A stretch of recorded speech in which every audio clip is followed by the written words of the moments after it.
fashion innovator Vweta Chadwick opens up and tells us why her entrepreneurial pursuits cannot be valued by Naira and Kobo alone. One of the truly incredible moments of this year's West African Regional Conference of Young African Leaders was your presentation during the pitch competition.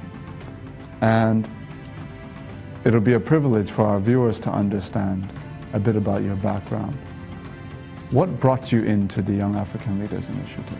When I was 16, just as I was preparing to go to the university, I was misdiagnosed in Nigeria. And I had my first surgery then. That surgery gave me a tracheostomy tube, breathing tube right here. It also took away my ability to speak audibly. And between 2004 to 2005, I had 3 more surgeries. So in total, I had 4 surgeries, and each one made it worse than the last. So in 2006, my family took me abroad. I had another surgery there. And then in 2008, I had my 6th surgery, and that was when I could speak again. But during this time, from my first surgery in Nigeria, the most difficult thing wasn't even having a tube right here. It was that feeling that all of your dreams has been truncated, like, because you go from being the popular girl, this girl with hopes, to this girl who can't even say her name, and it was very, very traumatic for me. And the worst part was there was no one who prepared me for life with a disability like that. No one told me, this is what you are going to face, this is what you are going to expect. And so I started a support group for girls like me who had, breathing tube, and who faced rejection, who couldn't do what they felt they needed to do because they had this thing and no one was telling them what to do. And I was a bit frustrated because what that meant was I couldn't go out.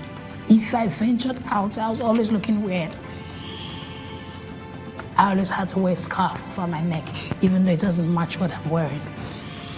And I began to think about how I could make a difference with regards to that. I was thinking really small until I went to the University of Delaware for the Mandela Washington Fellowship Program last year.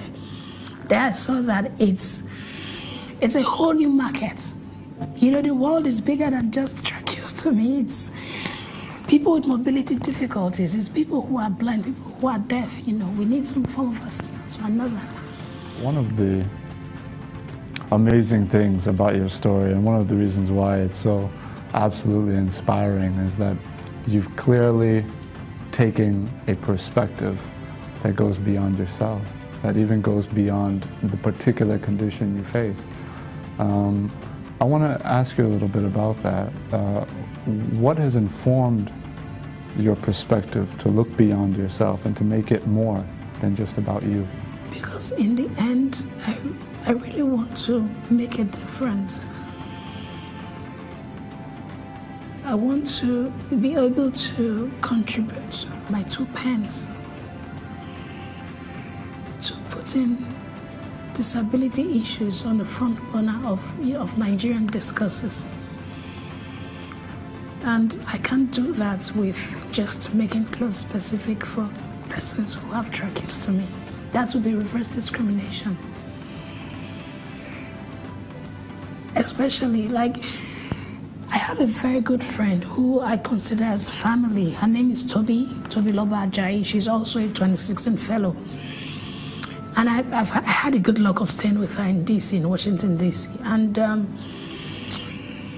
when I hear her talk about how difficult it is for her to get into clothes, how difficult it is for her to explain to people what type of clothes she wants to make and how they should make it, it breaks my heart. And it's difficult for you to hear the stories, for you to see them with your 2 eyes and not think beyond you. One of the first observations I made about you when I saw you come into the room was your vibrancy.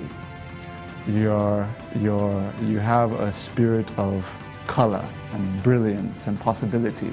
Can you talk a little bit about how who you are is a part of your brand and your innovations? I'm a very playful person. I'm very laid back, and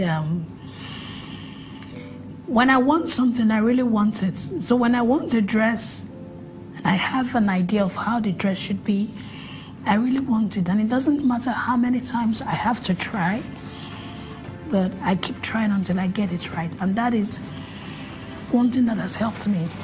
Because when we just started, which was last December, we kept getting it wrong. And then we had to waste fabrics, and we had to waste materials and time and all of those, but we kept doing it until we did something that we could be proud of.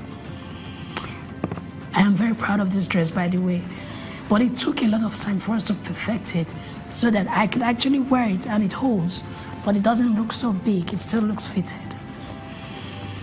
So all of that I incorporate into what I do, because like I said, I can't really separate my personality and my view of the world and how I view my community from what I do. Judging by the very lively reaction you garnered from the audience, I believe it's safe to assume that the audience agreed with the judge when the judge said that you do not have a disability, but rather that you are unique. And with that, I want to ask a final question, which is about not just the disabled community, but about young Africans at large, across borders, across gender, across tribes. What would you say to them about whatever challenges they face, be it financial, be it systemic, be it environmental, be it social? What would you say to them about the challenges they face and about their inherent capacity to overcome? The first thing I would say is you must discover what you are most passionate about. You must really look inwards and ask yourself, what can I really do when those challenges come? When you discover that, you give it your all. You network with people who are in similar fields.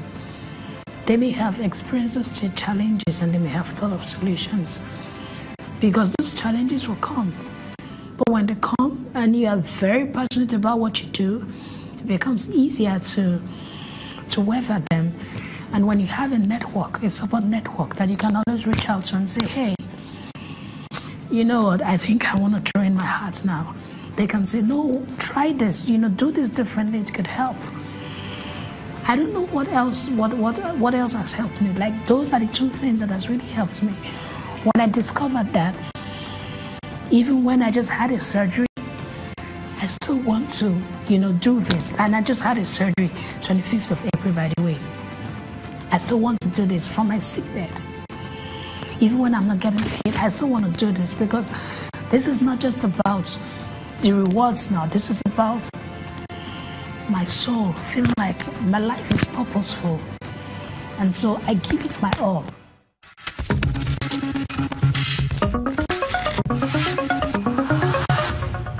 Vweta Chadwick's pursuit of equal opportunity for disabled persons to access quality fashion and Anthony Bassey's groundbreaking innovation to enhance feminine privacy concerning health matters prove that private sector gains can indeed be altruistic in nature, not always solely functioned to accrue financial benefit. One of my major takeaways from interactions with these brilliant young leaders is that authenticity is central to their effectiveness in leadership. Knowing who they are and moving firmly in that understanding enables them to make contributions that are true to their beliefs, talents, and passions. Next week on the program, we take you all access into the Yali Network.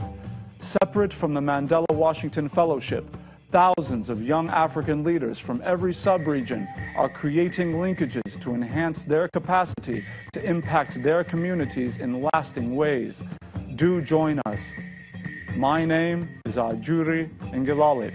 Until next time, lead where you are, and followers will find you.